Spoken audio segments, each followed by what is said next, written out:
Okay, vampire killers, let's kill some fucking vampires.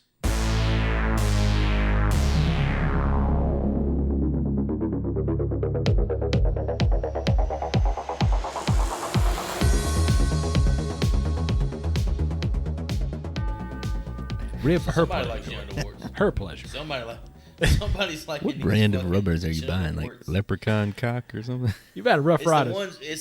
It's the ones on there that say like you might have a little dick, but this one right here will feel better. The Warwick Davis touch. I like it. Yeah, I'm buying the Warwick Davises. He's buying the ones with the spikes and shit on them and like a whole like amusement park of a goddamn condom. I've got what's called an extra juicy load, so I have to get the fucking reservoir, like the extended reservoir tips. That's not good. Especially since you did just give a lesson on entrapment the other day. So I forgot about that. you fucking with God, brother. Fucking with God. Welcome to the Horrible Film School, a safe place to watch scary movies. Professor Chris here, post-COVID, here with the other horribles, Professor Hootie. Welcome back to the Funhouse, Chris. Tonight we get to hear about Dark Knight. Such a good song. Such a great song. And Professor Joseph. Welcome back, Chris. Glad you're safe and sound. This review has been 25 years in the making. I'm pumped to be talking about From Dusk Till Dawn. This movie stayed in our VCR for days on end, back when your boy was a young buck. Fucking VCR. Let's get it popping. Today's assignment, 1996's From Dusk Till Dawn. The lesson: always read the Yelp reviews before offering to meet up with your work buddies at some asshole-in-the-wall bar. Let's go ahead and get this thing started. We're going to talk about director Robert Rodriguez. I'd argue that Robert Rodriguez is one of the most talented men in Hollywood. He obviously has a lot of passion for the movies he writes, directs. If you guys want to add or chime in, I have a decent-sized little list I'm going to rattle off of his many projects he's had a hand in as a director that I'm familiar with. Desperado, The Faculty, Spy Kids. Once Upon a Time in Mexico, Sin City, Planet Terror, Machete. He has a style all his own, and personally, I really appreciate it. Spy Kids. Spy Kids and... yeah, I saw that on there, dude. What about that Shark Boy and Lava Girl shit? I kept fucking, like, glancing. Is that him, like, too? I'm pretty sure. Goddamn Shark Boy. Have you read the cast of, like, these movies? The horror movies you just mentioned? No. The Spy Kid movies. Sylvester Stallone's in one of them. Fucking Benicio del Toro. Who else is in that shit? I think Salma Hayek's in it. I think Danny Trejo's in a few of them, too. Yeah. What is he? What is a one of rough ass? He would be like Danny Trejo doing it in a fucking children's movie. He was like the voice of the shark. Oh, you didn't actually see Danny. It's me. I'm a great white shark, brother. Don't be fucking around. I said fuck. I'm sorry. I'm gonna fucking cut you. I'm pretty sure he was like the gadgets guy for the kids. Like he did the... I don't know. I'm just talking shit. He was like the Q part of the Bond setup. Man, he probably made it for his kids, so good on him. It's just kind of odd, considering like how violent some of his other work is, you know. Oh, it's ultra violent. That's his trademark. All that southwestern style. Violence. So normally right here we talk about cast and crew. Obviously we're going to save that for the actual meat and potatoes of our review. However, I am going to talk about one of the writers. The screenplay writer in this case is Quentin Tarantino. Oh, that guy. We'll talk more in depth about Mr. Tarantino's filmography later, just because he's actually in the fucking movie. Never heard of him. But this is like, I feel like this is my time to go ahead and go in on Quentin Tarantino in reference to horror, because he doesn't make horror movies. We probably won't ever talk about him again. I think it's pretty safe to say, unless I'm wrong. Yeah, Chris. unfortunately, you're probably right. So let me get this out of the way. This motherfucker loves feet. I mean, that's the first thing he looks like for in all his movies. You can see it. I'm a tits guy. I appreciate a nice ass. This bespectacled Frankenstein looking motherfucker. It's good to know. Loves a set of toes. Ain't nothing wrong with that, man. The dude has made a living off of it, and He's as we'll see, had some very beautiful women step into his mouth. There's a scene in this movie that I'm sure he's like jacks off to all the time. So he ain't the only one. He obviously ain't the only one that jacks off to this shit. It's so unsettling. I'm telling you. Yeah, so he sends down to pin this script, knowing good and well who he's going to play. And he gets to that scene, and you know there's got to be specific stage directions. You got to take advantage of this shit. Richie's jaw unhinges until it touches his sternum. Jesus Christ. The whole I think he had a foot. prosthetic chin for this shit, just so you can get the whole thing in there. Yeah. What can you say about Tarantino? As a screenwriter alone, one of the greatest to ever do it. I think they said he wrote this and wanted to direct it, but anybody, if you're a fan of him or you know his work, it just doesn't really fit in with his canon, I guess, you know. I wish he would actually legit do a horror movie, but I just don't think the movies he directs could ever truly be what we would consider horror movies. Wasn't he in line to do Leprechaun in Space? He was supposed to, I think he was supposed to write one of the Halloween movies. Like the 6th one or something. Or he gave notes on it, maybe. So this motherfucker will pen an episode of ER, but he won't damn do anything about, like, horror films? I don't know if he can fit his style, man. He's just too verbose. He's too talky for a horror movie. How the fuck does ER fit his style? Oh, he loves television, man. He was on Golden Girls. That was his first gig. Loves it. I read a tidbit that he wrote this script to showcase K&B Productions prosthetics. Yeah, That was like the whole purpose. I did see that he gave the script to one of the makeup guys for them to direct it, but they declined it. Kirkman? Yeah. Kurtzman, I think. But he declined it, and then Rodriguez saw it and That's the snatched dude it up. from, he does a lot of work on The Walking Dead now, right? Yeah. He said, I He's ain't got part of time that for shit. Nicotero crew. But then, yeah, as soon as Rodriguez saw it, he snatched it up, and for the better, I would say. The rest is history. I think y'all pretty much, took his pants off adequately. I will say that Hateful Eight's a good movie that's underrated. That's about I all got. rewatched that. Exactly. Netflix did like an episodic version of it, like an extended. Jesus. It was much better. It was so long. It was much better episodically, I'll say that. I liked it better on a rewatch. Additional cast and crew. Not a lot to note here, however, I did, and I think Hootie just mentioned it. I wanted to give props to the makeup FX made possible by the KMB FX crew, or FX group.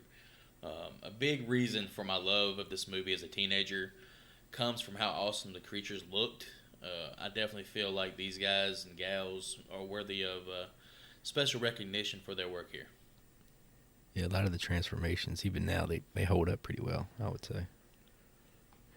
Everything holds up except for the CGI. I hate CGI so much. What CG are you Well, the talking CGI is used so infrequently, though. Like, it's only that one scene. I understand. It's when Selma changes. Oh, yeah, I CGI got you. that does it. I'm just like, okay. Yeah. They can just it's cut and have her 96 turn and around. shit. I understand. I just hate all CGI. I Make see it the all scene. The special scene I'm effects. referring to is when it shows all the bat creatures. All right, a few interesting tidbits about From Dusk Till Dawn. It was originally in consideration to be the second movie in a Tales from the Crypt trilogy. Ultimately, What the that hell? honor went to Dennis Miller's Bordello of Blood. Bordello of Blood is it's kind of- fantastic. it I remember is. that being on Comedy It's not Central as all good the as this time. movie, obviously. But it's funny that this is the case with From Dusk Till Dawn because I was actually on the fence about picking Demon Knight as this week's movie Billy as Zane. opposed to From Very Dusk good. Till Dawn. Yeah, I William Sadler. love that movie. It's great. A little bit earlier, we also mentioned that Quentin Tarantino directed an episode of ER, which is where the George Clooney casting came from. Apparently, the guys they got along together great, and Quentin Tarantino had him on the back burner for some potential movies that he may have wanted to cast him in the future. Elaborating on the casting of Seth Gecko, before Clooney, the role was Oh offered boy, to this is a laundry list. to a laundry list of Tarantino frequent flyers. This list includes Michael Madsen, Tim Roth, Steve Buscemi, Fucking. John Travolta, as well as Christopher Walken. You left out one person that Who's I that? would love to see play this character, and that is Jeff fucking Goldblum. Shit, I didn't hear that. Damn, dude, I can't see any of those dudes. Oh, that'd have been awesome. Listen here, Richie. You can't be raping girls anymore, Richie. It's, We're trying to go. yeah, We're and trying then to. they have like trying not to kill people. the neck Richie. tattoo and everything. I don't see it on any of those guys. Oh, But I do love some Steve Buscemi, man. You don't see Steve Buscemi's fucking poodle-looking eye ass sitting there with a neck tattoo. I could see Steve playing Richie, and then Tarantino just takes over. I'll I be think Seth. Steve would have been so fucking good as Richie. Yeah, I could see that. Honestly, in my opinion, anybody but Tarantino. But You can't hate on the we're man. gonna get to that. We're gonna get to that later. He needed his little moment in the sun. I feel like Michael Madsen could have done a good job, but Michael Madsen, it like automatically makes it a B movie. Yeah, No offense to Michael Madsen. yeah. Mike has an aura about him. Also, the burgers Seth brings to the motel are actually Big Kahuna burgers, as Those famously some bitches seen look in so good. Pulp Fiction, That's that Hawaiian joint down the street. as well as the Rocket brand condoms used as holy water balloons. They also make an appearance in Robert Rodriguez's The Faculty. What? I didn't. Wouldn't have Oh, I fucking forgot. He directed The Faculty. The Faculty. I forgot about that wouldn't too. have fucking. Well, I fucking listed it. I know, but it was such a. Sorry, it I a was not long list. listening. Jesus Listen. Christ. I was following my Okay. text. Especially when you start Fucking talking, man. I shit. just like fucking. I do other things. All right, well, yeah, like I wouldn't have noticed it, but I was hanging out with a friend and I was watching, From Dusk Till Dawn, and for whatever reason, we decided to watch The Faculty right after that, and I fucking did not remember that Robert Rodriguez directed that movie. And apparently, the beer brand that they use in one scene also pops up in Desperado. Or Lone something. Star. I don't fucking know. No, it's not. I know what he's talking about. It's not an actual beer brand. Lone Star is a real Yeah, beer. I think George has Lone Star in the hotel room, which I remembered from True Detective season 1. I fell down a rabbit hole of Dusk Till Dawn. I watched the second one, the third one, and the series. Fucking shit, man. Holy shit, did they get bad? Well, hold on. I know the second one's bad, but the second one is super memeable. The shit is really funny. I like the second one. It was The fun. third one's actually okay. The third one's not bad. The third one is The kind of second one- The third one is kind of it keeps in the same vein. As The second one, you never go to the titty bar. Yeah, the second one sucks. The second one's Just awesome. dropped Come in in for for the a titties. quick bite. Yeah, the second one's terrible. The opening scene of the sequel has Tiffany Amber Thiessen and Bruce Campbell in an elevator. Damn, she was fine as hell in Saved by the Bell, man. I was definitely a Tiffany Amber Thiessen as opposed to the other I like super Jesse. chick. Elizabeth Berkley. I didn't Elizabeth like Berkley. it. She's too toned. Tony. She was too That's the issue muscular. for you. She's too tall. I She's prefer taller the than you hair, are, George. man. Lisa should've Turtle been was her hot. hair. Lisa Turtle was hot too, but she was a fucking bitch, man. Skeeter Lisa Turtle's Skeeter bipolar. was always trying to get up in that. She wouldn't fucking hook him up. Yeah, I remember Skeeter going to school on Saturdays, and then Doug was like, "What are you doing here? It's Saturday." Wait, what the fuck? Who the fuck is Skeeter? Who was that? The little nerd with the haircut. Screech? Who the fuck is Skeeter? Who the fuck is Creech? His name ain't Creech. It was Screech. Screech. Oh fuck! You said Creech, bro. Skeeter's You Doug's. said Skeeter like a goddamn redneck. Oh shit! Doug's high best school. friend. Skeeter's fucking Doug, man. Him and Roger and Patty Mayonnaise. Yeah, that blue motherfucker Skeeter. I was talking about banging Patty Mayonnaise. Then I don't know who y'all talking about. Oh god. Damn, Creech. Oh shit. The third movie, one of the main characters is the Texas Ranger who gets shot in the first scene of this film. Yeah. And he does not get any better. And it has Orlando Jones in it. Michael Wait. Parks. You said he don't get any better.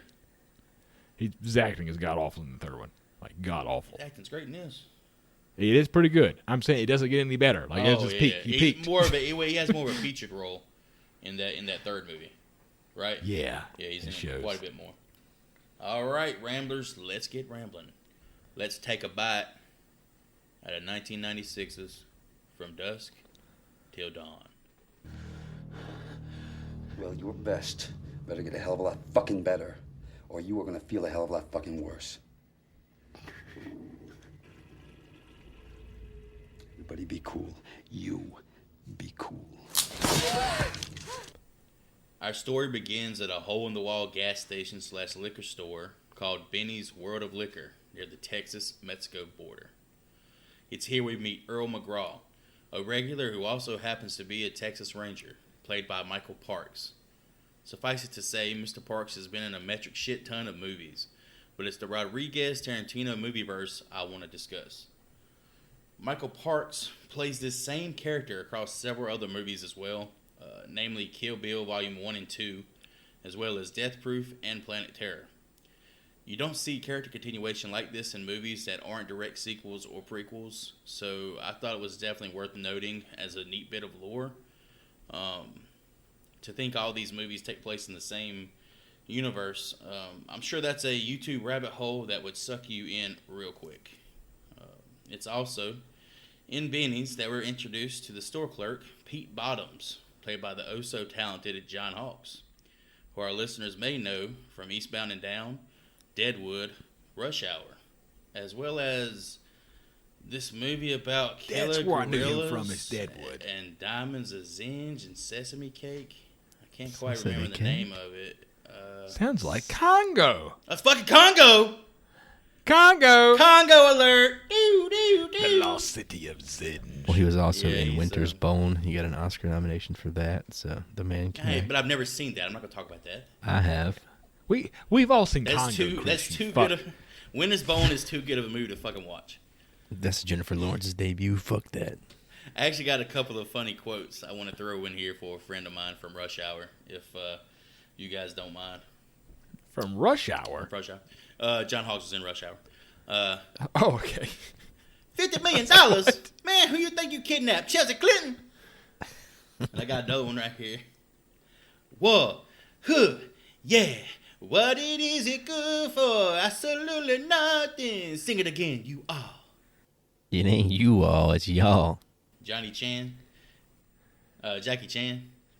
So anyway, after some pretty funny, albeit offensive back and forth, the two discuss a recent bank heist in Abilene that resulted in the deaths of 4 Rangers, 3 cops, a civilian, as well as a bank teller being taken hostage.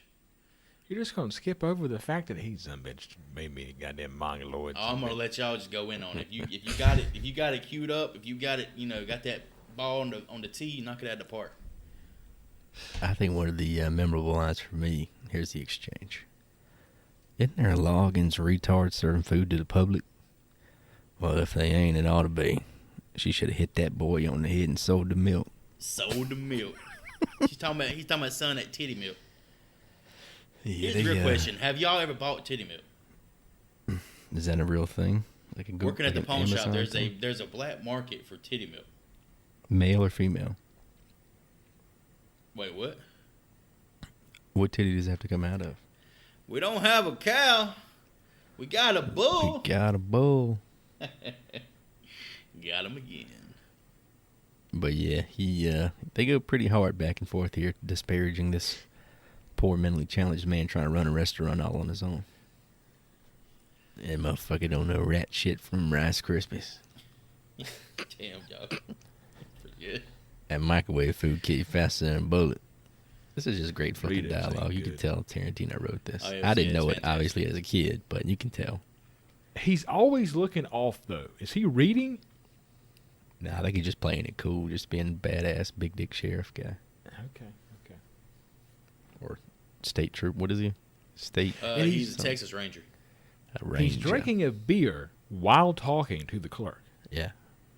Fucking He's a Texas swag. Ranger. Swag, man. He's Swag. just drinking the beer to cool off, man. He says it's hot, Earl heads off to use the John, and we soon find out that Pete is a little more acquainted with the robbery than he let on. The robbers themselves are holed up in the very same store at that exact moment, with 2 young girls held at gunpoint. Enter the Gecko brothers, Seth and Richard, played by George Clooney and Quentin Tarantino, respectively. George Clooney, obviously everybody knows who the fuck George Clooney is.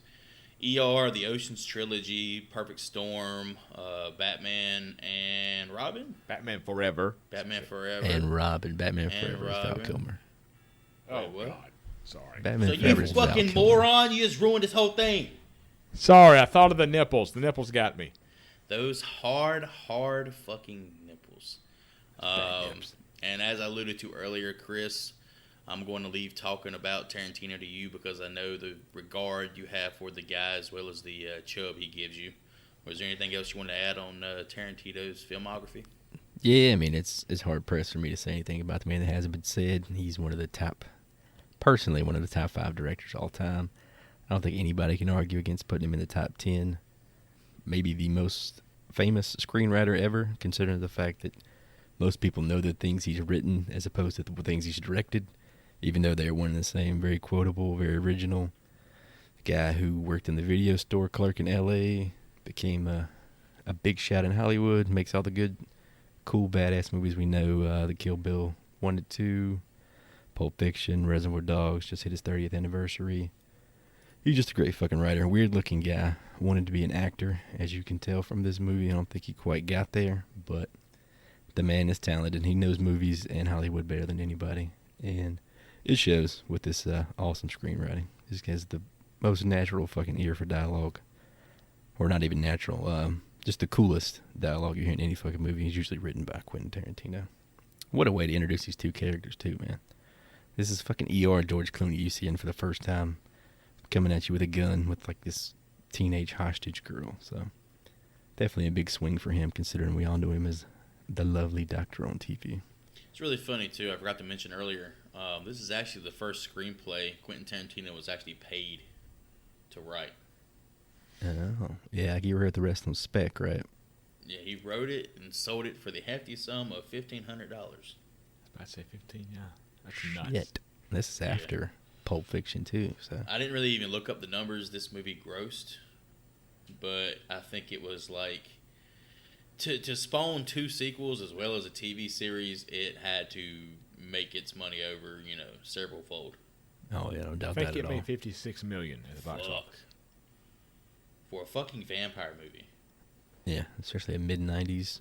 Yeah, this was a big VO, or not VOD, obviously, but a big home video thing for me and my crowd. All the other 8-year-olds. Yeah, we was watching this, and then was watching Porky's right after. Pretty much. Yeah. Miss Ballbreaker. Remember when she grabbed that dick out of the damn cemetery? That shit was crazy. A lot of sexual abuse of children in those movies, if you think about it.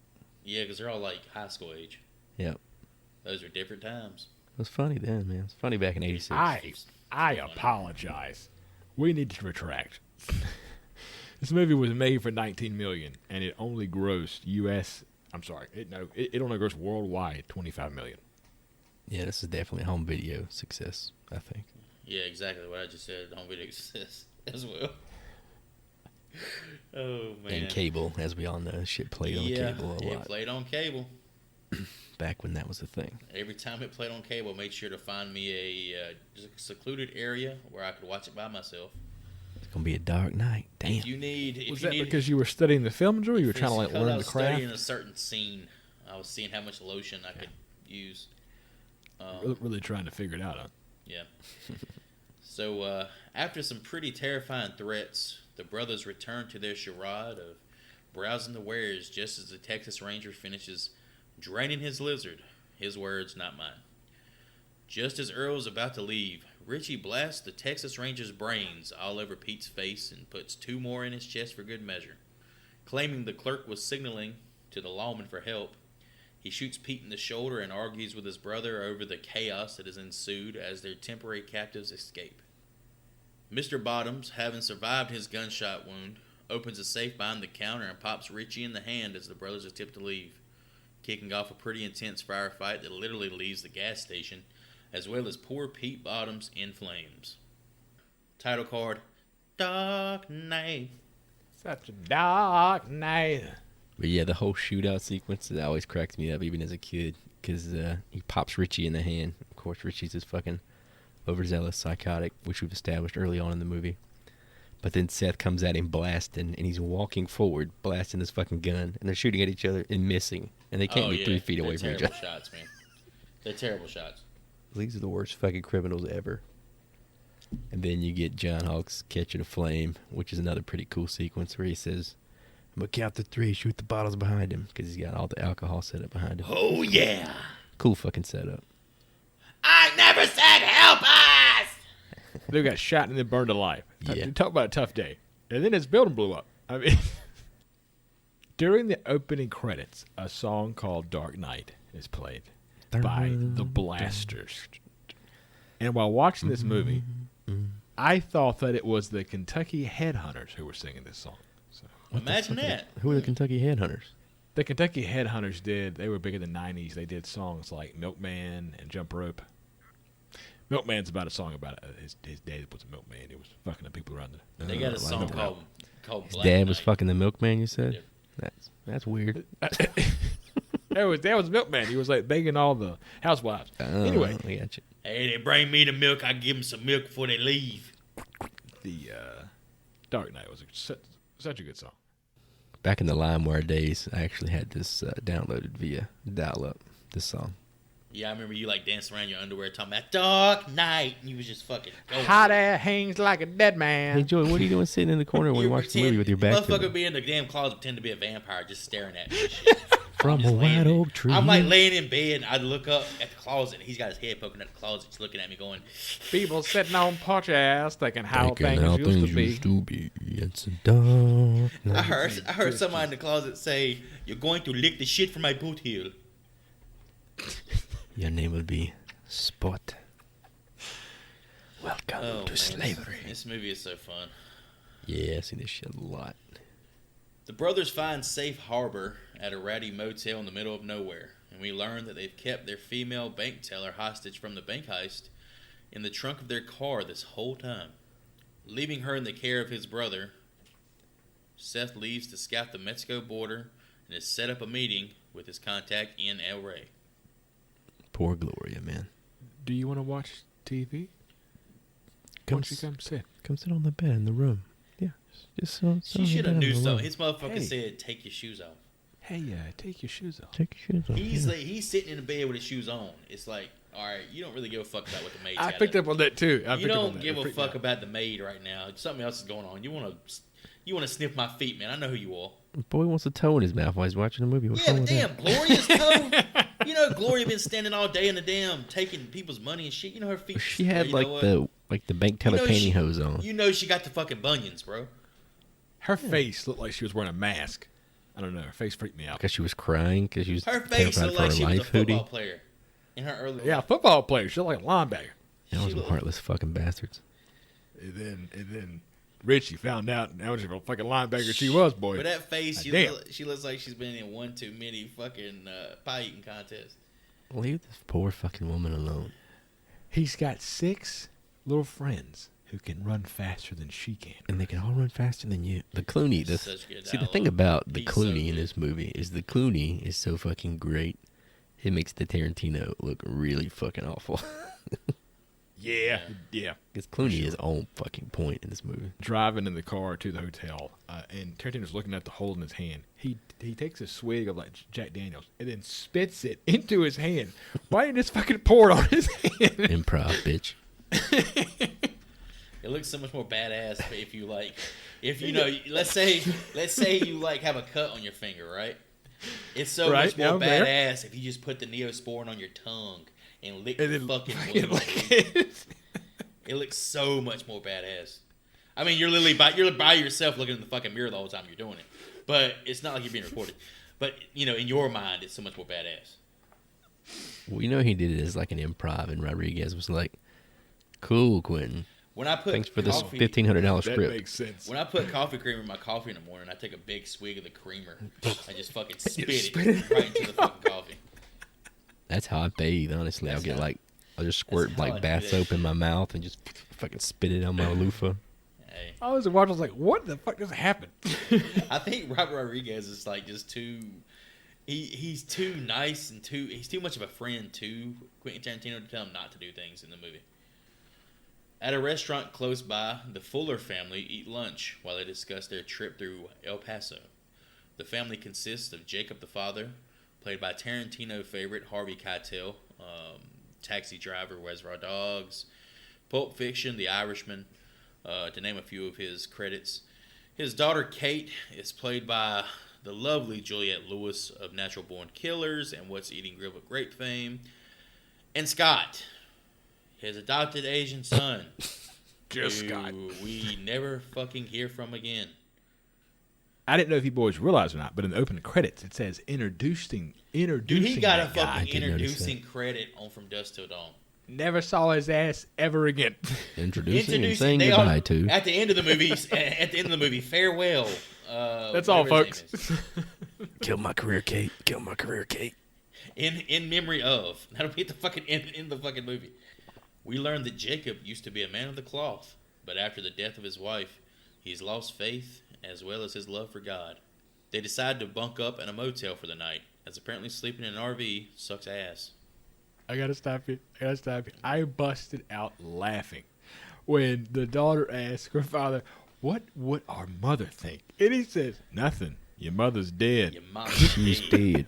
He's got a very unusual delivery in this movie, because if you see him in anything else, he's a very he's like a talky guy, like a very authoritative guy. And this one, he's just like fucking bare bones. Well, I Everything think, is- guy. I think part of the reason is like I think they allude to it a little bit later.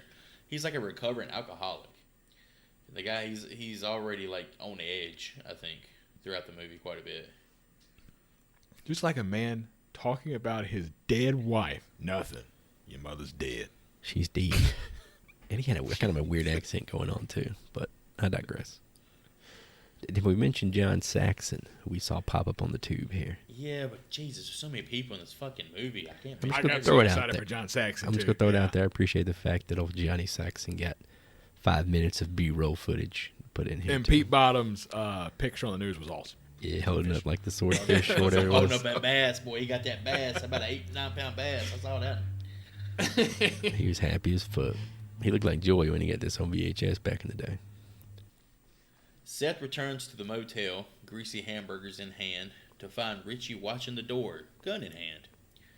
After checking out the border, Seth remarks about the number of cops patrolling, and Richie informs Seth that via the news, the entire force of Texas law, the FBI, the Rangers, as well as law enforcement, have guaranteed their apprehension within 48 hours. Seth notices their hostage is missing and questions Richie.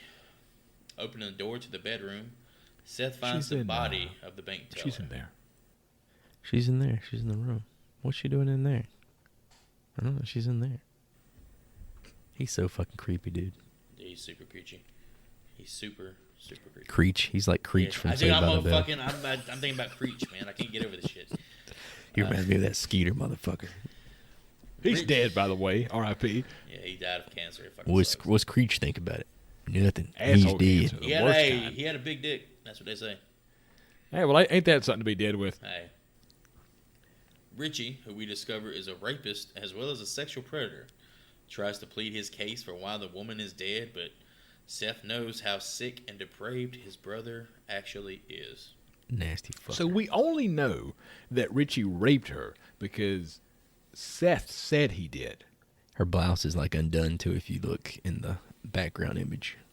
Well, he could have pulled her tits out and stabbed her. I don't know. The fuck going to go through all that? The damn staff's made the titties. In the What's era my of tits? people calling Freddy Krueger a child molester, which he is not, I have to defend things like Oh, that. shit, I think there's like 8 movies to fucking back that up. Jackie or Haley told me about that. Oh, God. We don't talk about the dark days. The children love They're me. coming. But yeah, this is a disgusting scene. This is it's pretty surprising for gross. me, considering how young I was when I saw this. What I probably took out of it as a kid, but I guess I just understood the fact that he was just fucking gross. Which is weird. You write this movie and you choose to play this character, who is just fucking disgusting. The Fuller family make it to the motel, but unfortunately for them, this motel just happens to be the same one the Gecko brothers have taken up residence in. Not long after arriving, the Fullers find themselves taken hostage by Seth and his brother, who want to use their family and RV to cross the border under the guise of a family trip into Mexico. The 5 of them load into the RV and make their way towards the border. Before long, they arrive, and the checkpoint is swarming with feds, along with K-9 units and Border Patrol. Now, there's a line that Juliette Lewis famously uses in this scene right before this, where It's back where in the they're hotel in room. the Yeah. hotel room. If one of you guys want the honor. Yeah, I mean, because at this point we're at the border checking, and Richie's making sure to follow up on a bit of conversation that happened earlier. He says, did you mean what you said back there in the room? She says, what? In the room, what you said, did you mean it? And then Seth cuts him off. Their teeth out. Yeah, it's really fucking creepy. The way he says room always bothered me too. He says room. But then we remember back in the room when he first meets Kate, she comes in fresh out of the pool in the bikini top, towel wrapped up. And then he's standing in the corner behind her. And we get like this weird POV spinning thing, which obviously is to make you understand that this is something he's fucking imagining, because this dude's fucking sick. It's almost like a fisheye lens or something, right? And then the character says, Richie, will you do me a favor and eat my pussy for me, please? To which Richie, talking to himself, goes, yeah, sure. Of course, yeah. Sorry, yeah. I'd be glad to do that for you. Of course. Fucking gross, Wow. man. All But I right, do yeah. appreciate the fact that even watching this as a young man, I understood from the way that it was shot, that it was not really being said to him. Let's just take a pause here, fellas, and talk about how we've all watched this when we were probably 7 years old. So Yeah, that's fucking wild to think about. But Mom, what's he turned mean out when he right. says eat that pussy? we turned out all right. Please. She also said please. I mean, that's awful nice of her. please, yeah, she taught me to use my manners. And I like caught myself the other day saying, "Would you eat my butthole for me, please?" I remember Please. I learned that as a kid. So I will say in this scene, not connected to that, but the Chinese/Japanese son is wearing a Precinct 13th shirt in regards to John Carpenter. yeah, I thought it was pretty cool. Gotta get those illusions in there, man. Clooney calls him Chinese, and Cattell calls him Japanese, and George Clooney's like, well, fuck me. And he says, dirty knees, look at these. And he just keeps on fucking going. But yeah, Richie's fucking gross. And as we see, based on some clever camera work, we can kind of see how his mind works. He kind of makes up his own Wow. reality. Oh, he starts with the feet and fucking works some shits up. What's in Mexico? Mexicans. Mexicans. That was a great line. But then, I mean, leading up to this, he also has like a stare down with her foot for like a good 10 seconds. Obviously not like during my notes taking, but I watched this again in the gym because it's like a very like upbeat movie to watch while you're on like a treadmill. And I love the rape scene, man. I go so much faster. I gotta get. I'm in cadence with Richie now. Is this the part where he puts the gun in her pussy? I was watching the scene where it's like a slow camera workup of her body, and it just like was very awkward to watch on a treadmill. I don't know, around people, it freaked me out. I skipped ahead. Oh, that boy like toes over there on the treadmill. I never seen anybody run with a boner before. Hiding in the bathroom of the motorhome with Kate at gunpoint, Seth and Richie argue about the plan as the Border Patrol and K-9 circle the RV. Richie, convinced that their plan won't work, continues to berate his brother with increasing agitation until Seth, left with no other option, knocks his brother out cold, breaking his glasses in the process. The noise alarms a BP agent, played by none other than Cheech Marin of the drug-loving duo Cheech and Chong, who checks the bathroom of the RV only to find Kate taking a shit, and who very politely asks, "Do you mind?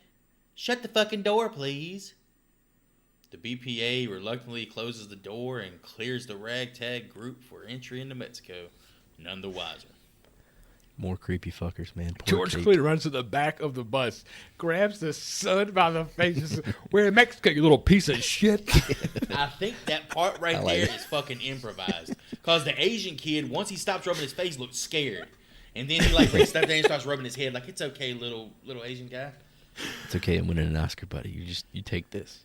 Like he Without does, respect. he does the face grab like a fucking half second too long, and he just alarms the shit out of him. You little piece of shit. I think we could acknowledge, like, to this point, we're pretty well into the movie, and we've got like a crime heist thriller. Like, there's no horror elements yet. Yeah, it's like a crime drama. Is really what it is. I heard there was vampires in this film, fellas. I think we may be getting to that point. Richie wakes to find his glasses broken and no recollection of what happened. Seth brushes the incident off, saying Richie just passed out. Night falls as the gang pulls up to the rendezvous point for Seth's contact, a biker/trucker bar called the Titty Twister. And what a glorious bar it is, illuminated neon signs and all the carnitas you can handle. hyping up the festivities inside, we meet the second character played by Cheech Marin, apparently named Chet Pussy. Chet has a bit of a monologue here that, with my co-host permission, I'd like to perform for you now. Oh, you can have that one. That's an all-timer right there. Anybody else want to Take the floor. Take a shot at this? All right, pussy, pussy, pussy, come on in, pussy lovers. Here at the Titty Twister, we're slashing pussy in half. Give us an offer on our vast selection of pussy. This is a pussy blowout. All right, we got white pussy, black pussy, Spanish pussy, yellow pussy. We got hot pussy, cold pussy. We got wet pussy. We got smelly pussy. We got hairy pussy, bloody pussy. We got snapping pussy. We got silk pussy, velvet pussy, naga hide pussy. We even got horse pussy, dog pussy, chicken pussy. Come on in, you pussy lovers. You want pussy? Come on in. If we don't got it, you don't want it. Come on in, pussy lovers. I think I kind of fucked it up right there at the end, but you guys got the gist. That was a one take. Just so everybody at home knows, that was a one take. That was a verified one. Please What a judge fucking it. monologue, man. What a monologue. Yeah, it's fantastic. It's like one How do you write one of my that? favorite scenes. Like, did Tarantino write that or Rodriguez? Tarantino wrote all the script. Really? I feel like this is the switch. Like the switch. Obviously, we're going to see by the end of the movie. Of course, probably has some Cheech improv in there too, but Yeah, still, there's just the concept. I'm sure not all of those types were in the script. Just the concept of this monologue is fucking incredible. I died laughing when the gimmick that your local auto dealer uses with the tires of buying a pussy at full price and getting a second one for a penny. Oh, hey, that's the second part of the monologue I'm about to do as well.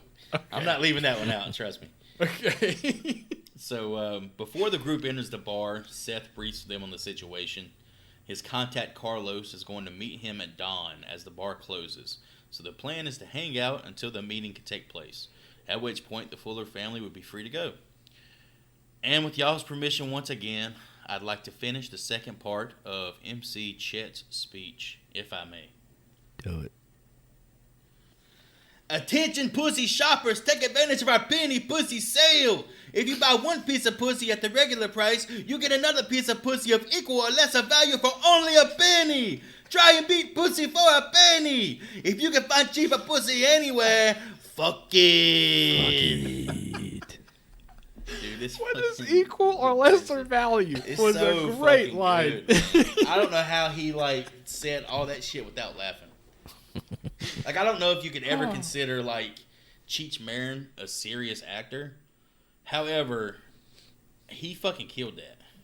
Yeah, some great I think there's a comedy. cut in there somewhere, but it's a couple at the cuts. same time, I mean, it's still great. Yeah, his delivery is awesome. I don't think he could have got through the whole thing in one cut without laughing. It's so fucking good, man. You know, the fucking Asian boy sitting over there giggling and shit to himself. What about turtle pussy? What does the lesser value mean, Dad? Ooh, a new flavor. Oh, no. Oh, a new flavor, lo mein pussy. Poor Kate once again gets accosted Yeah, by poor another dirty Kate. fucker. I use accost. Accost is the exact word I used. Chet tries to stop Seth from going in after accosting Kate, to which Seth doesn't take kindly and breaks his nose, with Richie getting in a few cheap shots of his own. He says, "Ooh, a new flavor, apple pie pussy."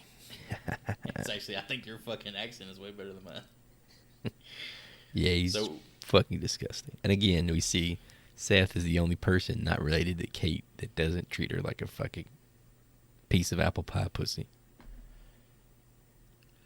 So once inside, and after convincing the barkeep, played by Danny Trejo, to serve them some booze, the gang settles down for the long night ahead. Oh, we cannot. Yeah, I know we can't gloss over Danny Trejo. No. Oh, Not what also is that. it? We're not even. It says something else. You forgot about the Lost Lonely Boys at the stage. Oh yeah, they're you fucking great. Let me hit you with one Trejo fact or one Trejo little tidbit. And Give you it to can me. I mean, because the music's really nice. I want you to talk about the music. Give me a number, an outrageous, absurd fucking number for acting credits for Danny Trejo. Give me an absurd fucking number. 100 movies. Considering the man was in prison and does this for the money, I'm gonna go 150. All right, times that by 3, and then knock off like 20. Fuck. Jesus, that's impressive. 419 acting credits. Get him, Danny. With like 14 movies scheduled to come out here within the next few years. With him having a part in it. This has to have been the first time I saw Danny Trejo. This movie was my introduction to a lot of people. Yeah, 100%. I had a note that said, I didn't know Danny Trejo could look young, but he looks young. Yeah, Danny Trejo definitely, I don't know if you'd call him the best actor ever, but he's very good at playing these like parts. Like these He's a tough blue-collar guy actor. That many credits. Yeah, Jesus. he's got the cool Hispanic tough guy look. Yeah. I saw some videos, if you want to go on a little YouTube trip, of him working out on Muscle Beach back in like the late 80s, like for a commercial. Like he's getting interviewed working out on Muscle Beach. It's pretty fucking cool. I was like, is that fucking Danny Trejo? Look it up, though. It's pretty awesome. Who do you want to talk about the band? So the band is actually Robert Rodriguez's actual band. He is in this band. He plays guitar, right? Yes, he plays the guitar. The song is very good, but I will say I thought that it was the Los Lonely Boys when I first saw them. God damn it. More than words. How far is heaven? Oh, Wait, is More Than Words their song too? No, They that were was the song. Fuck, it was More Than Words. That was Extreme or some shit, wasn't it? Oh shit, I blew that. How far is heaven? Lord, can you hear me? That shit was like 8 years after this, Hootie. That was on a country station, by the way. That was considered a country song. But this band is fucking great. They legitimately they're sound fantastic. like they're making good music. So They have 2 songs on the soundtrack. Yeah, Fuck that yes. swooping camera, like that when they first walk in, does a 360. That shit is so cool. Scandal marijuana. marijuana. I don't know what the fuck they're saying, but I knew all this. This is fucking great, man. I think they were just reading off like the $2 menu at Taco Bell. The band is named Tito and The Tarantula. Tarantula, there we go. Yeah. I don't even Can't even remember say that. tarantula. Tarantula. Tarantula. Tarantula. I mean, speaking of first introductions, this is probably burying the lead here, but this is my first introduction to Quentin Tarantino. So this is a very formative movie in my film appreciation history. That's probably all of ours. Yeah, Introduction to 100%. I would definitely agree with that statement. We got introduced to him as a shitty actor. Exactly. This is the fuck I knew him as. I don't think he's been in much since, has he? I mean, he's been Didn't in he- his own movies. He played one role in. Oh yeah, that's right. He was in Pulp Fiction. Yeah, I forgot about that. He was in Django. He had parts in Inglourious Bastards. Yeah, you're right. You're right. Scanning around the bar, we meet a few interesting characters. The whip-toting and codpiece revolver-wielding sex machine, played by a horrible film school podcast favorite, Tom Savini. Tommy. And the cigar-smoking domino fan himself, Frost, played by former Oakland Raiders and Kansas City Chiefs defensive back, Fred Williamson, whose acting chops stem all the way back to the early 70s, where he was one of the first African-American male action stars of the blaxploitation genre. I could definitely see him being like, he had the physique of a blaxploitation actor. I didn't know he was a defensive back though. That dude's fucking huge. Yeah, he's a DB. He's such a cool dude. I think DBs back then were just like, they were just safeties. I Those think big that's ass just- Ronnie Lott types, I guess. Yeah, Yeah. you kind of just like put all those guys together in one group. The whole purpose was to knock somebody the fuck out. True. But yeah, Tom Savini is fucking awesome in this. My first introduction to him, of course. Dude, he can The act. dick gun, the classic dick gun. One of the coolest props you'll ever see in a movie. Absolutely love Fred Williamson playing, like, stacking his dominoes, and there's a topless stripper above him who was dancing and knocks out his dominoes. He's so mad. God damn it. God damn, girl. I ain't worried about them beautiful breasts. Trying to Just stack titties these out my fucking face. dominoes. I'm trying to stack this shit. I don't think that's how you play dominoes. I think he was just trying to make a house or Yeah. some shit out of I don't it. know jack shit about dominoes. I think he was just fucking around. So after we're introduced to these characters, the lights draw dim. What follows is, in my opinion, the sexiest scene I have to this day ever seen in a movie, TV show, maybe even fucking porno. taking the stage, and my young innocence as well, is Salma Hayek. Has Santanico Pandemonium. Pandemonium. The only thing that fucks this scene up for me at all is when Quentin Tarantino starts sucking on them toes. Other than that, this shit is hot. No, that doesn't even take me out of it, man. This is the moment where you realize that Quentin Tarantino wrote this movie, like I was saying before. But this shit is the definition of sexy without being, what's the word? Like overtly gratuitous. Without being pornographic. Yeah. Like her, if to the point we were talking about earlier, I don't know if it's going to make the podcast or not, but if she had her titties out, it wouldn't be as sexy. She's a beautiful woman. The fact that she's covered up and leaves something to the imagination makes it sexy. Okay, you two pick your jaws up because I do not have the same affection to this scene as you two do. Mainly because of the snake. I hate snakes. Oh, and like the whole fear, huh? Oh, yeah. And as soon as the snake comes off of her, she's like 10 times hotter. And, hold on to that point, she had to go through therapy because Selma Hayek is also terrified of snakes. It's so funny. It's so funny how you're on one end of the spectrum, I'm on the other end of the spectrum. I have this thing where I was wishing I was the fucking snake. Because I got this thing about choking. I'm like, I want to choke the fuck out of somebody. Yeah, I think that was a fucking python or anaconda. It'll squeeze you. Yeah, it's a big motherfucker. Constrictor. Oh no, that was actually a python. I guess in my mind, I didn't really even fucking see the snake as a kid. I just saw that just beautiful tan skin with that like the abs and the it's just Jesus. All I saw was a snake. Gorgeous lady, my man. Gorgeous. Of course, she's done a lot of good stuff. It's probably my first introduction to her, but this definitely put her on my list of definitely top of the exotic woman list in my life as a 10-year-old. Desperado, she's fucking, oh my god. Yeah. I will say that I get her confused with Penelope Cruz, and I do apologize for having to say that. Yeah, it happens. Fools rush in with the fuck is the guy? Chandler from Friends. Man. She's sitting there picking cactus out of his ass. I'm like, man, she's the kind of lady that's so hot that I would watch fucking Fools Rush In, which is like a romantic comedy as a child. Isn't she in Grown Ups? I didn't make it that far into her Maybe, filmography, but she's in Grown Ups. I had this and I had Fools Rush In. I was set, man. As the show draws to a close, Chet, along with the barkeep and bouncer, make their way to the gang's table where both Seth and his brother draw their guns and the barkeep plants his knife in Richie's duct tape bandaged hand. Seth puts 3 bullets in the bouncer while Richie pulls the knife from his hand and stabs the bartender several times in the chest, assuming both are down for the count. The Gecko brothers turn their attention back to Chet and Mag Dump till he lays limp on the bar's floor. Neither Richie nor Seth notice that standing on their table, the seductress, who only moments ago was sucking on Richie's chin, has fixated her attention on Ricky's gushing wound as she transforms into a goddamn shit-sucking vampire. And then we officially have a separate movie entirely. And the switch flips. Here's the change. Here's the change that you hear a lot of people talk about, turns them off from the movie. Turns them off. Turned off here? Yeah.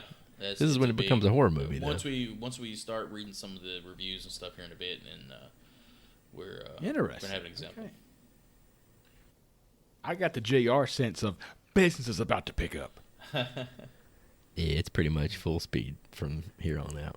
Yeah, this is where it becomes a straight up Robert Rodriguez movie. Leaping onto his back, the newly transformed vampire seeks her fangs into Richie's neck as Seth struggles to reload his revolver. Eventually, a well-placed shot puts her down, but not before the damage is done and Ricky succumbs to his mortal wound. Just as Seth realizes his brother is gone, the 3 assailants from earlier spring back to life, all bearing fangs as well as facial deformations. The bar erupts into chaos as one of the dancers, now a vamp, bars the exit, and the rest of the staff begin to feast on and tear apart the clientele. Dinner is served. So we see Tarantino go down. He's the fallen brother here. He says, fucking bitch. And he dies. Fucking bitch. After some pretty run-of-the-mill stake through the heart, gold cross in the mouth type kills, all that remain alive are the Fullers, Seth, Frost, and Sex Machine. I say that they were pretty, cliche type kills for like vampire movies. However, the 4 strippers impaled on a turned over table, its legs, that was pretty damn cool. And then Frost ripping the steel beating heart out of the fat bouncer's chest, that was badass. Hey, monkey man. I didn't get that line. Yeah. Yeah. However, everyone else, both creatures of the night and humans, are dead, including the band. Seth finds the body of his brother and apologizes for not being able to save him. It's a vampire movie, so unsurprisingly, Richie comes back to life, now infected with vampirism. Is it because Tarantino has such a fucked up facial structure that his vampire looks more like a Frankenstein, as opposed to an actual vampire? As a kid, I thought this was a fucking Frankenstein.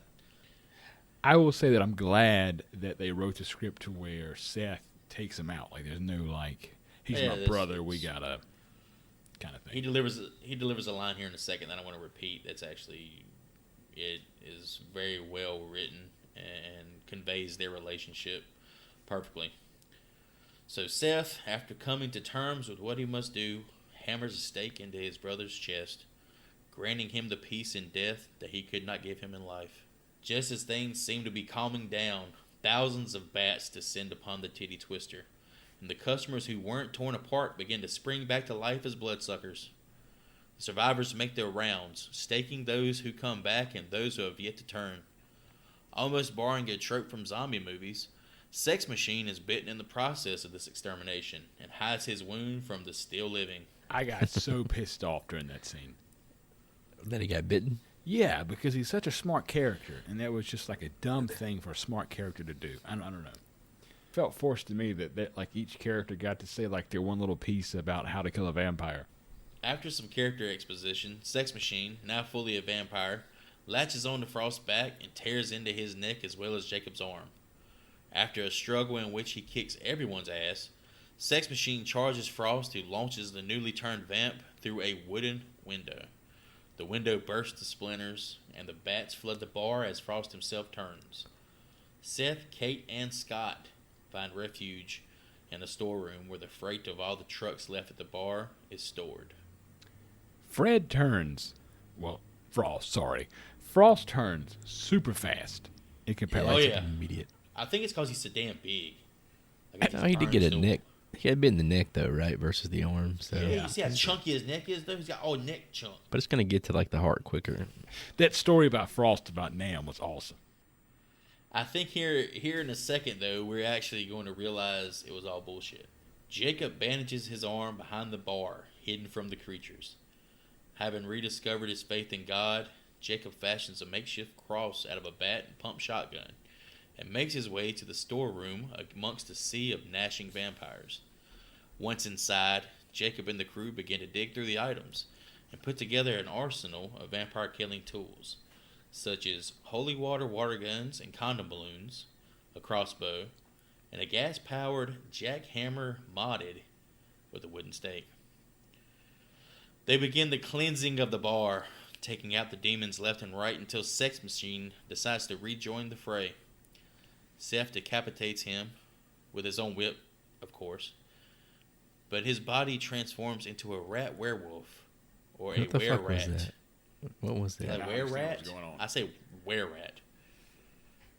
Creature that puts Seth on his ass before Kate finishes off with a crossbow bolt. It looks like a rat.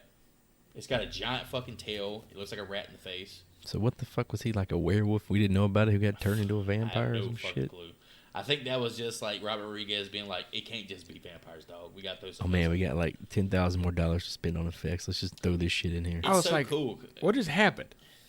It's so cool too because I went on like K&B's website, the effects group or whatever. Oh man, they got this for sale. Can I get an NFT of it? Or K&B, excuse me. K&B's website, and they just have all their like creature models they've ever made. They had the rat werewolf. They actually did some work on Hootie's movie with Thomas Jane, The Mist. They did some of the Ooh. creatures, some of the practical effects on The Mist. So, in regards to the weapons, I have a question. They come out, and obviously there's the cross shotgun, and there's the spike jackhammer thing, and there's the crossbow. The boy has a super soaker with holy water, and this He has the best weapon. is mowing down everybody. Why It's the didn't best weapon. Why didn't they just have all super soakers? It's fucking stupid. He has Okay. the most efficient weapon, yeah. That's just all it is to it. Like All right, good. I found a crossbow. You give a crossbow to Kate, who's got the arm strength of a dying cat. There's no way she's pulling back the string on a fucking crossbow. No That's way. sexist. You ever seen Hunger Games? You don't fucking know, man. That's Katniss Everdeen you're talking about there, buddy. This kid is mowing down vamps with that holy water super soaker. Yeah, if all just had condoms filled with water, hey, that would have been the kill shot for the entire bar. There's another great piece of dialogue when they're in there loading up on all these weapons and shit, and they're kind of like coming to grips with what they're dealing with. And Seth says, "I think we got a bunch of fucking vampires out there trying to get in here and suck our fucking blood." He's just the epitome of cool in this movie. Jacob has his own troubles as he kills Frost and is surrounded by a group of vampires. Now, not going to gloss over this part because Hootie brought the Vietnam story. He threatens to hit him with a shotgun, and the motherfucker turns to mush. He just cowers into nothing. I think that right there was meant to show that his whole story about Vietnam was bullshit. Interesting. And is surrounded by a group of vampires. They back off, however, just as Jacob turns and decides to go for some Chinese takeout, ripping into Scott's neck. That's fucked up. It's Japanese. He's Chinese, Japanese. damn it. It's Chinese. He's Chinese. Harvey Keitel, as a vampire, looks like a drunk homeless man. He It looks didn't even wild, look like man. it was him in the makeup. It looked like a different actor. He looks like he's got a bunch of fucking leaves on his ears. So weird. Like an elf or something.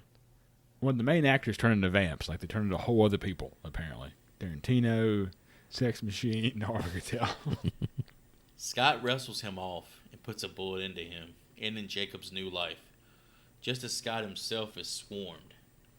Kate reluctantly puts him out of his misery and stands back to back with Seth as their doom closes in. Through the cracks in the walls and barricade, daylight pours through. Out of ammo and moments from death, the two hear a banging on the door as Seth's contact, Carlos, arrives. Carlos and his goons break down the door, and Seth and Kate escape, the remaining vampires exploding as light fills the bar. Hitting that fucking disco ball. That was pretty funny. It's such a cool fucking bar, and then they got this cheesy ass. Yeah, it definitely only had that one effect. There's only one reason to have it. It's for this shot at the end. Didn't the bar seem a lot smaller in that last scene? When they did the swooping 360, it looked huge. It did, but if you think about like where the camera's situated, there's probably only like 10 feet between them and the bar when they first walk in. It's not far. There's like one table between them and the bar. It was very deceptive. They made it appear a lot bigger than it was while we were in They it. made it feel like it was a damn huge warehouse. Yeah. But then, of course, we got Cheech Marin showing up for the third time here as Carlos, the contact. And also, I said Kate reluctantly puts him out of his misery, talking about Scott. I guess we can say that for the audience as well, for not having to Kill see me, Scott. Kate. Kill me, Kate. Kill me now, Why does Kate. so she pops his ass and he explodes. Fucking explode. Why? I think he had swallowed a bunch of that holy water beforehand. I think knowing. Richie had been giving him nitroglycerin when nobody was fucking looking because he was just going to plan it off at his ass later. I think he exploded in real life so they wouldn't have to see him in any other movie. Like, he literally died in this movie. He died that day. After discussing a better deal with Carlos, Seth gives Kate a small cut of his take, and they go their separate ways. The camera begins to pan out as the credits roll, and we see that what we thought was a bar is actually an old Mayan temple, alluding to the possibility of a sequel or two, and a TV show maybe. But And a video game. that's another episode. So concludes 1996's From Dusk Till Dawn. Bow, bow, bow. It's a dark night. Got to see the fullness of Seth's tattoo outside of the bar, which is cool. I didn't Took off realize his it was jacket. only a one-arm sleeve. I thought it was both as a kid. Did we even talk about how fucking cool that tattoo was and how much I wanted it as a teenager? The cool neck tribal, like flames licking at his head. Yeah. The full arm at the end. It's nice.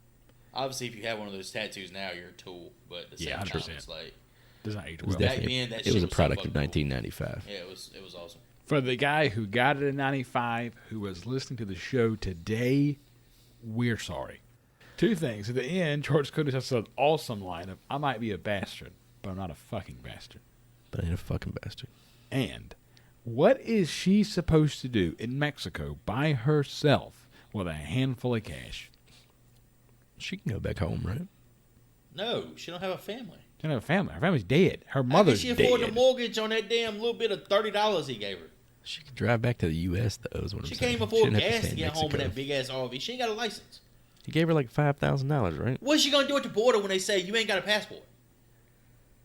I had a lot of questions, man. What happened to Kate? She's probably hooking Or in license Mexico or whatever right it now. takes to get you out of Mexico, you know? She might be baking that apple pie. Apple pie pussy. What if she said, fuck it, I'm staying till dark, I'm going back in the bar, and I'm getting bitten, because it's just better. So the whole point of this bar was to lure people in, right? Like that's the whole shebang, right? It's to get The with shebang bang. the big pussy and little pussy, Chris, and the wet pussy. Smelly pussy. All right, we got that in the books, boys. Let's go on to some memorabilia conversations here. Hootie, what do you want to take away from this? So when I saw it as a kid, and I saw it as a grown-ass man, okay, there's one thing and one thing only that I want to wear and use and walk around the house with, and that is Sex Machine's crotch gun. One of the most badass weapons in cinema history, bar none. Cock rocket, I like it. I just don't know how it works, because does his actual penis make it open and close, or is there a lever? Actually, I looked into it. It was his butthole. His He's butthole. got he's got a thing that goes with his butthole, and anytime he tightens it up, it's one So of he's the got first a things she does. butt plug Butt- in. Yeah. butt plug So that he you pulls gotta, on. You get it, but you got to use the butt plug to operate it. So You got a little foxtail. You just got to didn't- clinch on it. Didn't realize that was a part of the contraption now. Yeah. I'm regretting my decision. wait till you but- hear what the ammo's made out of. Hootie never sits down when he comes over. I don't know what the fuck's going on. For me personally, give me Miss Pandemonium's headdress. Anything that was a part of that woman. Just give me that. I did not expect a headdress to be chosen during this. Okay. Anything that was touching that lady, let me have it.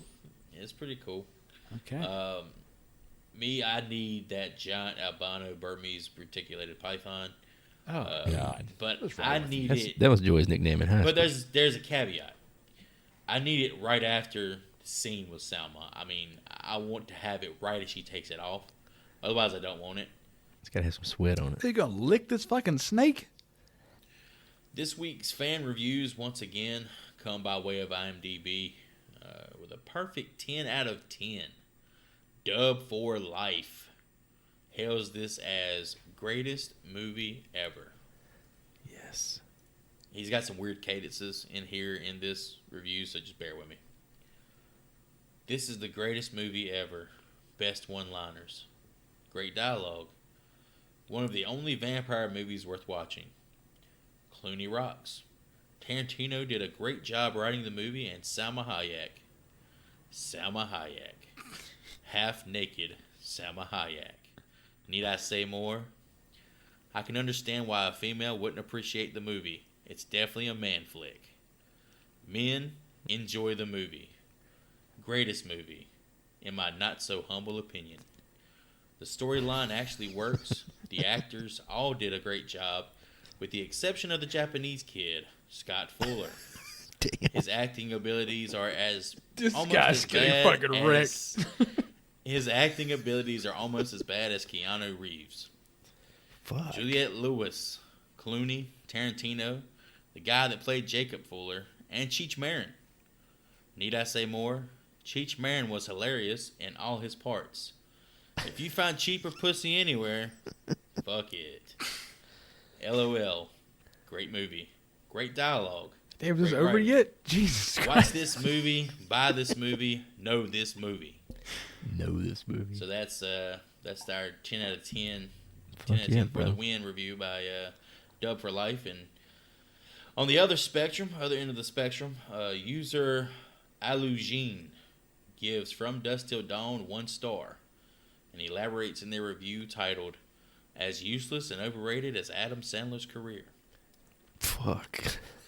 I've seen some really awful and brain-dead films, but this one's phenomenal.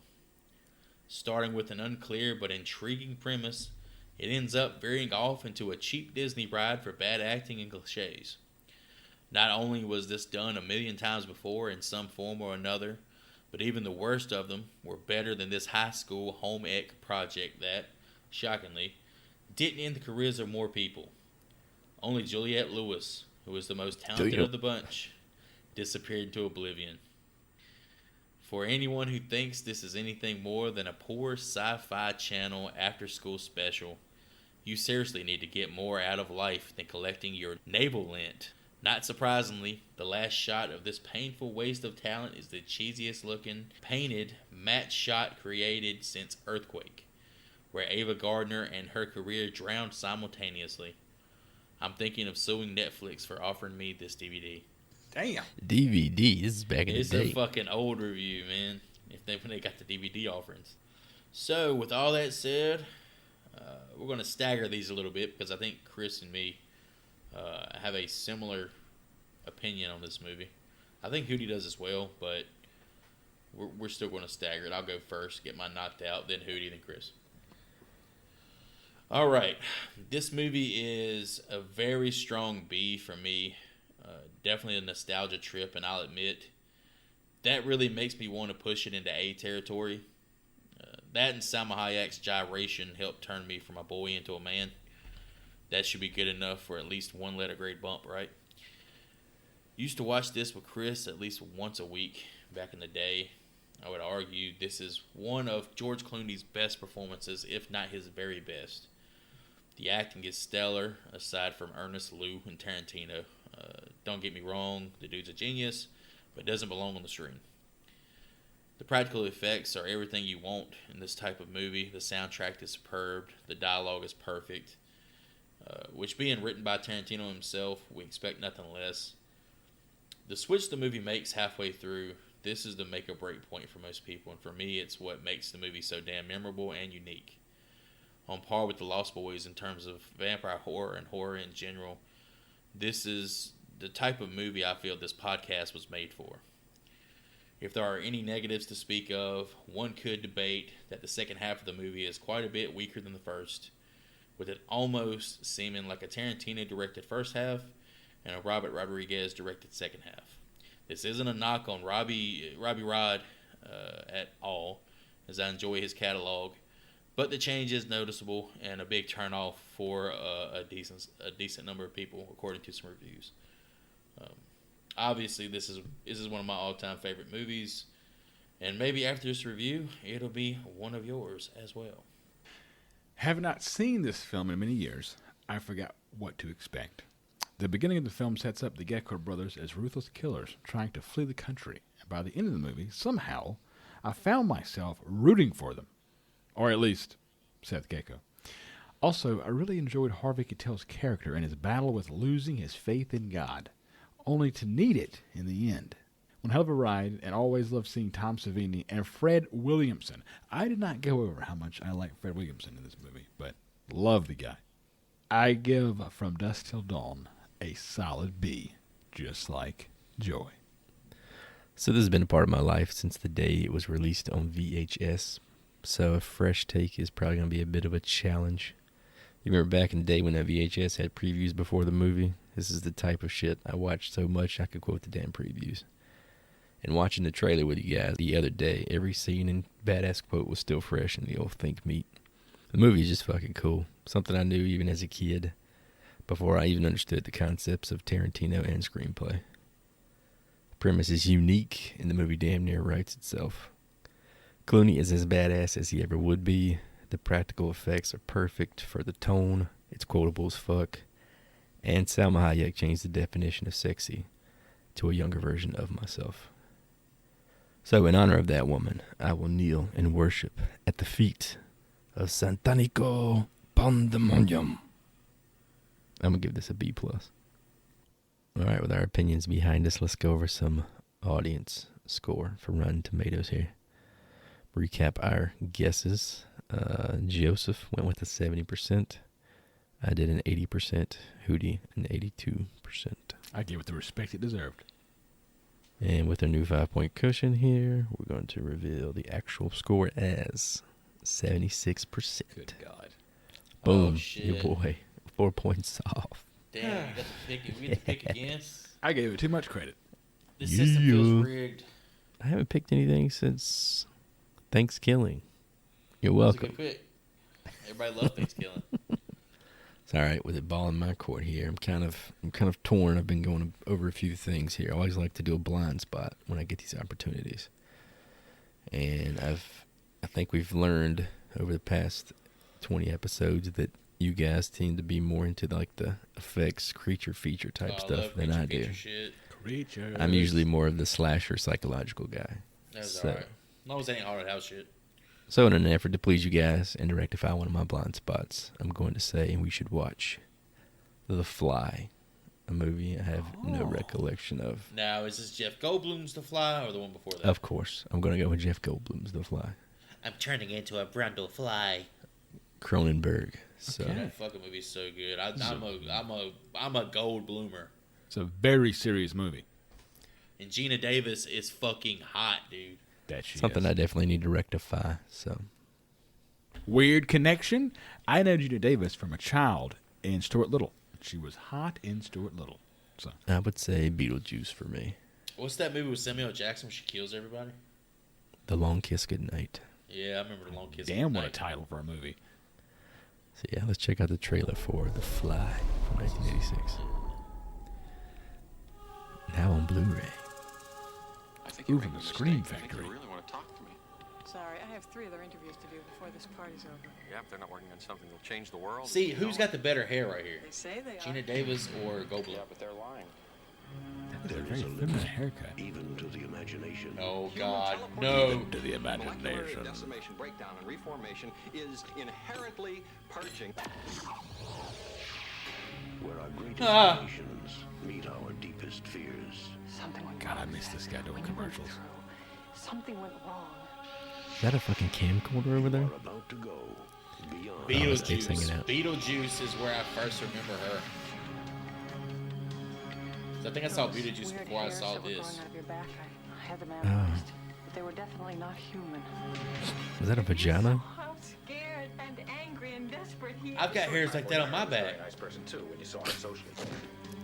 No, Oh, Look at that, look at that power. you're changing. Apparently Seth. flies are strong as Everything fuck. about you's changing. Oh no, what's happening to me? Am I dying? He's turning into a bundle of fly. What does the disease want? Wants to turn me into something else. Oh no. A fly got into the transmitter pod with me that first time when I was alone. Don't go back to it. Could be contagious. I'm afraid. Don't be afraid. No, be afraid. Be very afraid. Be very afraid. Oh, fuck. Man, this show's way too much. I'm showing you the whole fucking movie, dude. Oh shit. Help me, Wow. please. Help me.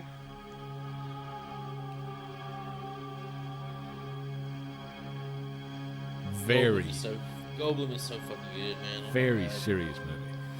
Very. It's a very different sort of vibe from Annabelle and from Dusk Till Dawn, for sure.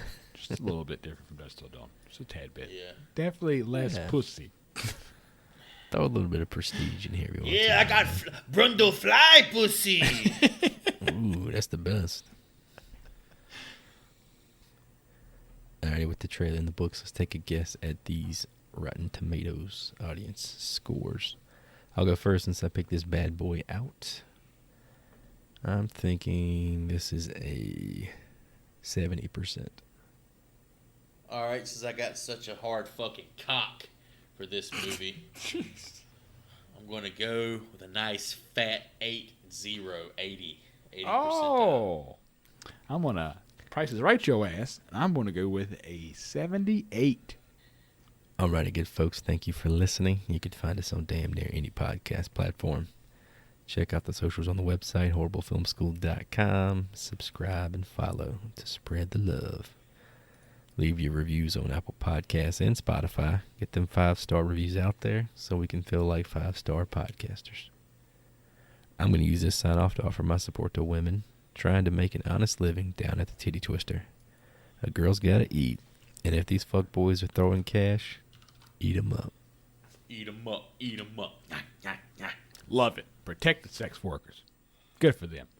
As always, if you're listening to our beautiful voices, tell somebody you listen to the damn thing. Like us on Instagram.